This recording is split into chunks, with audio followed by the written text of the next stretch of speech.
we just became like lip syncing, you know, miming, and sometimes things would break down and nobody would know, and so it wasn't it wasn't doing the music any good, you know. Todd Rundgren, the eclectic rock pioneer celebrated for his bold artistry and outspoken nature, has never shied away from controversy. Sitting under the glare of a spotlight, Rundgren reflects candidly on his views about the Beatles, a band that defined a generation and, more specifically, John Lennon. His words peel back the layers of the Beatles' legacy, exposing tensions, rivalries, and flaws often hidden behind their polished public image. Rundgren's unflinching critique paints Lennon as a complex, contradictory figure whose brilliance was frequently overshadowed by his fiery temperament and turbulent relationships. The Beatles, icons of the 1960s.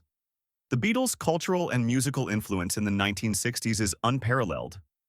With their innovative sound and universal appeal, they transcended generations, shaping the soundtrack of an era marked by revolution and change. Their legacy as icons of creativity and social consciousness remains intact decades later. Yet Rundgren challenges this almost mythical adulation, suggesting that not all aspects of their legacy deserve the uncritical praise they often receive. For Rundgren, Lennon stood at the center of the Beatles' brilliance and dysfunction.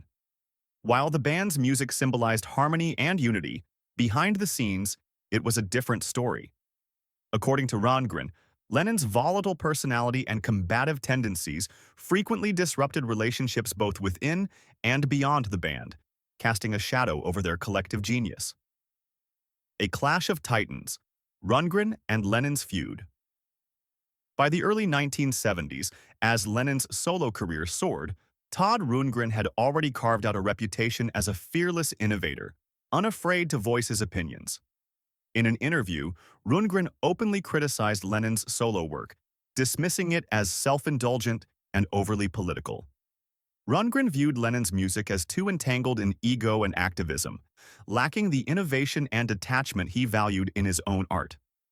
Lennon, known for his thin skin and sharp wit, did not take the criticism lightly. What followed was a highly publicized war of words, with Lennon firing back in his trademark acerbic style. Rundgren's critique and Lennon's response revealed deep philosophical differences. While Rundgren valued experimentation and freedom from commercial constraints, he saw Lennon as someone who often conflated personal grievances with creative expression. This feud was emblematic of Lennon's struggles with criticism.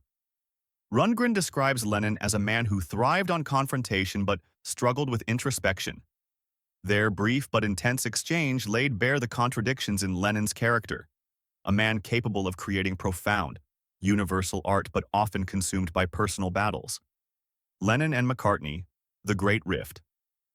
Rundgren's insights into Lennon's contentious nature extend beyond their personal feud.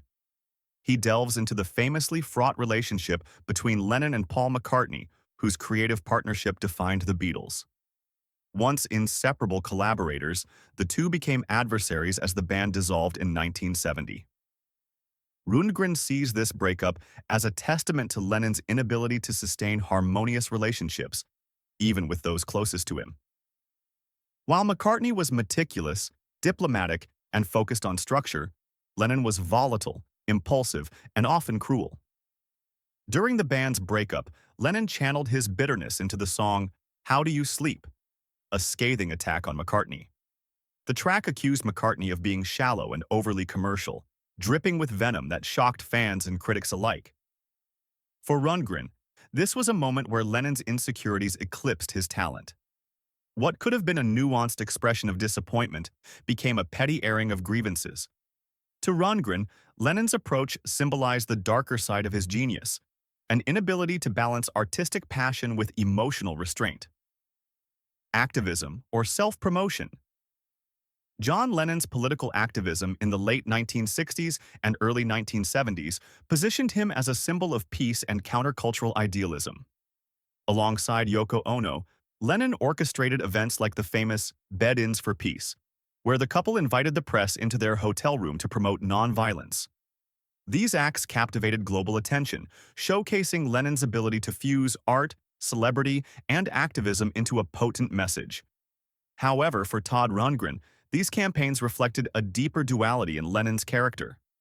Rundgren argues that Lennon's activism often blurred the line between genuine advocacy and self-promotion. While the bed-ins were groundbreaking in their visibility and scope, they also seem to highlight Lennon's craving for attention. The carefully orchestrated nature of these events raised questions about their authenticity. Rundgren critiques Lennon's ability to preach peace and unity on a global stage while simultaneously engaging in bitter disputes with former bandmates and peers. For Rundgren, this contradiction diminished the purity of Lennon's activism, casting it as performative rather than transformational. The tension between Lennon's public persona and private behavior complicates his legacy as a political activist. On one hand, his messages of peace and love inspired millions and remain timeless. On the other, his personal life often painted a contrasting picture, one of unresolved conflicts and divisive relationships. Rundgren's perspective invites a closer examination of whether Lennon's activism was truly altruistic or primarily a means of amplifying his celebrity. Collaborations marked by chaos. Lennon's volatile nature was perhaps most evident in his collaborations, particularly with producer Phil Spector. Their partnership promised brilliance but frequently teetered on the brink of chaos. Spector, known for his eccentricity and authoritarian studio methods, was an enigmatic figure in the music world. Pairing him with Lennon's fiery temperament created an environment rife with tension. Rundgren highlights these sessions as emblematic of Lennon's struggles to navigate collaboration without conflict.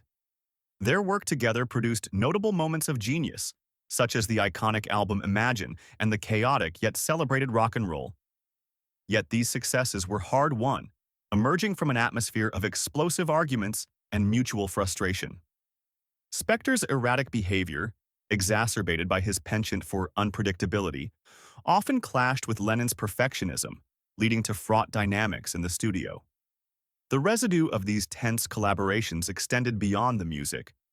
Rundgren views the partnership as a microcosm of Lennon's inability to work harmoniously, even with individuals who shared his artistic vision. The brilliance of their output was undeniable, but the personal cost was steep, leaving behind fractured relationships and lingering animosities. George Harrison, the overlooked talent.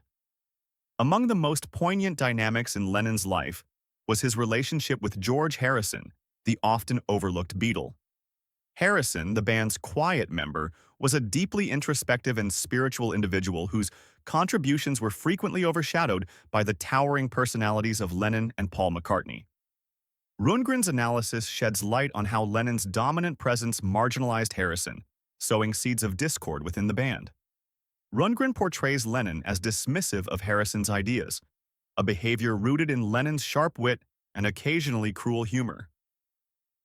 This dismissiveness often left Harrison's contributions undervalued. As Harrison's songwriting blossomed in the later years of the Beatles, his frustrations with Lennon and McCartney's dominance became more pronounced. Tracks like Something and Here Comes the Sun showcased Harrison's growing confidence as a songwriter, but these breakthroughs came after years of battling for recognition. The tension reached a breaking point during the recording of Let It Be, where Harrison's exasperation with Lennon's overbearing nature was palpable. Rundgren emphasizes that Lennon's inability to share the spotlight undermined the collaborative spirit that had initially defined the Beatles. While Harrison eventually found his voice, the wounds of being overshadowed and dismissed left scars that lingered long after the band's dissolution.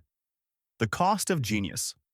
Rundgren's critique of Lennon paints a complex portrait of a man whose genius was inseparable from his flaws. Lennon's ability to channel universal emotions into timeless songs made him a cultural icon, yet his personal relationships often bore the brunt of his darker impulses. His relentless pursuit of creative control and his biting wit alienated many of those closest to him. This duality defined Lennon's life. He was a figure capable of captivating millions with the raw honesty of his music, yet his personal interactions were frequently marked by discord.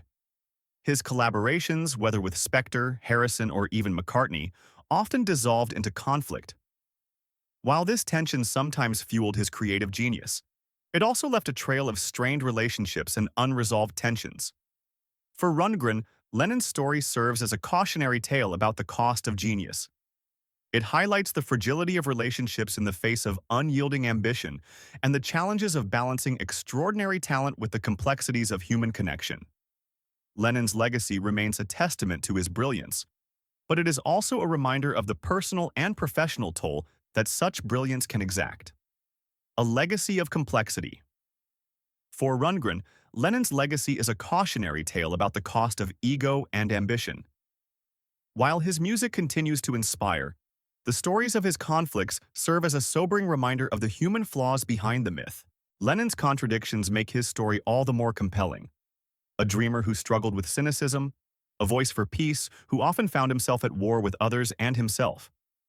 His ability to create beauty from chaos was unparalleled, but it came with a price.